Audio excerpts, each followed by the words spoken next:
Welcome to our deep dive today. We are going to be tackling English grammar today, but not in like the typical boring way. We're going to explore, those little sneaky mistakes that we all make sometimes and see if we can kind of crack the code to better English with some help from the English Unlocked podcast. Yeah, I think it's really about moving beyond, just memorizing rules. And I think the podcast does a great job of explaining why these common errors kind of pop up in the first place. You know what I mean? Right. Like sometimes it feels like our brains are stuck in this loop, especially when we're thinking in our native language and trying to translate directly into English. Exactly. The podcast calls out 5 common errors that often stem from this kind of thinking. We've got subject-verb agreement, we've got prepositions, tenses gone wild, run-on sentences, and those articles. Always a good time. Which one kind of jumps out at you as particularly tricky? Oh, gosh. Prepositions have always been a bit of a mystery to me. It's like, why good at English and not good in English? The logic can be so slippery sometimes. Yeah, it is. It's fascinating how prepositions can be so idiomatic and vary so much between languages. Even for someone who studied English for a while, they can still trip you up. The podcast suggests, paying close attention to preposition usage in different contexts, really seeing them in action. So it's not just about learning a rule, but really understanding how prepositions function in real-life situations. Right, precisely. Okay. The English Unlocked podcast dives into subject-verb agreement, and they highlight how sentence structure differences between languages can lead to confusion. In some languages, the verb form doesn't change based on the subject, and that can create some hiccups in English. That makes a lot of sense. I've noticed that those errors seem to be more common among speakers whose native languages have a different sentence structure than English. Right. It's a great example of how understanding the underlying linguistic reasons behind an error can be so much more helpful than simply memorizing a rule. Instead of thinking, I need to remember to add an "es" to the verb, you can start to analyze the sentence structure itself and see if the subject and verb truly agree. That's a really helpful way to approach it. It feels less like rote memorization and more like, detective work. Yeah. What are some of the other common errors they highlight, and how do they suggest we tackle them? Well, tenses are another big one. The podcast talks about how English has so many different tenses, each with its own specific meaning. And it can be, a bit overwhelming to keep them all straight in your mind. Oh, tell me about it. I still find myself double-checking the past perfect tense sometimes. Had I done it or did I do it? It can get so confusing. It's great that you bring up that specific example because the podcast suggests keeping a grammar mistake notebook where you can jot down those tricky situations and the correct usage so that way you create a personalized reference guide based on your own learning journey. That's a great tip. I'm definitely going to start doing that. What about those dreaded run-on sentences? Those can be tough to spot, especially when you're in the flow of writing. They really can. The podcast emphasizes the importance of clear punctuation.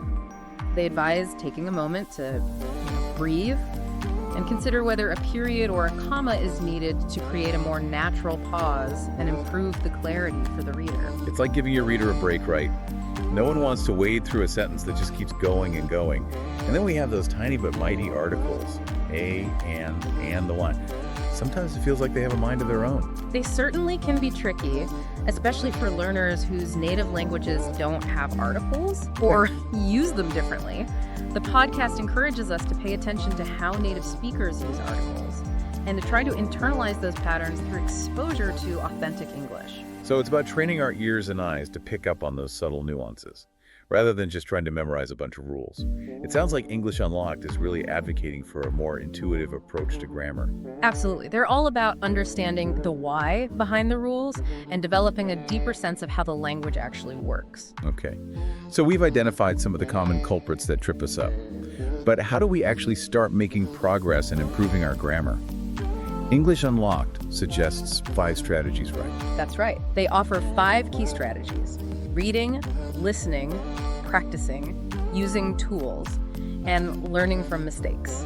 And what strikes me as particularly interesting is their emphasis on, finding what works best for you. Not everything's going to be a good fit for every learner, right? I love that they acknowledge that everyone learns differently. It's not a one-size-fits-all approach.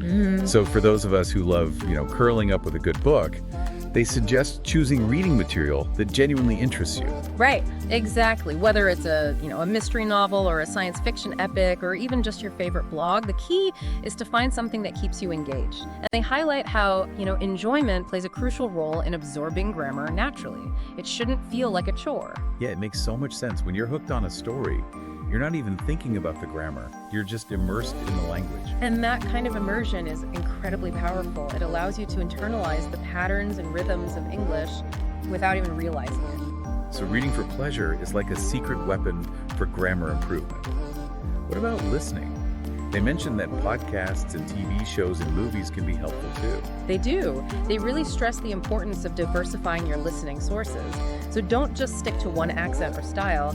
Explore different genres, different speakers, different regions. It helps you develop a more well-rounded understanding of how English is used in various contexts. So it's about expanding your ear for the language, getting used to the nuances of pronunciation and intonation, and even slang. Precisely. And the beauty of listening is that it can be a passive activity. You can do it while you're commuting, exercising, or even doing chores. It's like sneaking in some grammar practice without even trying. I'm all about that kind of efficiency. They also talk about the importance of active practice, though. Right. Like actually using the language. Absolutely. They encourage us to find opportunities to, use English in real-life situations as much as possible. So it could be joining an online language exchange, having conversations with native speakers, writing in a journal, or even just narrating your day in English as you go about your routine. It's about taking those grammar rules out of the textbook and putting them into action, turning knowledge into a skill, so to speak. Yeah.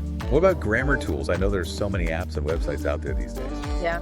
And English Unlocked advises us to choose tools that align with our individual needs and comfort levels. It's easy to get overwhelmed by the sheer number of options, so they suggest, experimenting and finding what works best for you. It's like finding the right workout routine. You need to find something that you enjoy and that fits your learning style. Some people might prefer a structured app, while others might benefit more from a grammar checker integrated into their writing software. It's about finding the right fit for you. Exactly. And when it comes to learning from our mistakes, the podcast reiterates the power of that grammar mistake notebook that we talked about earlier. Right, but they don't just suggest writing down the error, do they? They encourage like a more analytical approach. That's right. They recommend taking the time to analyze why you made that mistake. Was it a simple slip-up? Or does it point to a deeper misunderstanding of a grammar rule? By identifying the root cause, you can target your learning more effectively. Yeah. It turns those mistakes into valuable learning opportunities. So English Unlocked is really advocating for a holistic approach to grammar improvement, combining both passive and active learning strategies. And throughout all of this, they emphasize the importance of personalization and finding what works best for your unique learning style. It's empowering because it puts you in control of your language learning journey. That's such a crucial point. It's about moving beyond feeling intimidated by grammar rules and instead becoming a more confident and empowered learner. And this leads us to what I think is the most intriguing idea from the podcast: thinking in English. It really is a fascinating concept. It's about shifting from constantly translating in your head to actually thinking and processing information directly in English. It sounds almost like a mental switch flips and you're suddenly operating on a different wavelengths. Yeah. But how do you even begin to make that shift? Well, the English Unlocked podcast is going to delve deeper into that in their next episode, but we can start to think about it now. What comes to mind for you when you hear thinking in English? I guess it makes me think about how sometimes I catch myself narrating my actions in English, even when I'm alone. Like, okay, now I'm going to make coffee. It feels like a small step toward thinking in the language. That's a great example.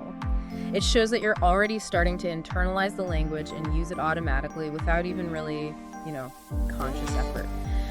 The podcast suggests incorporating more of those little moments into your day, just little things here and there. So instead of just thinking I'm hungry, I could think I'm feeling peckish. I wonder what I should have for lunch. Exactly. It's about actively engaging with the language in your mind, even for those everyday thoughts and actions. It doesn't have to be anything complicated. It's almost like giving your brain a workout in English. Yeah. And the more you do it, the stronger those mental muscles become. That's a great analogy.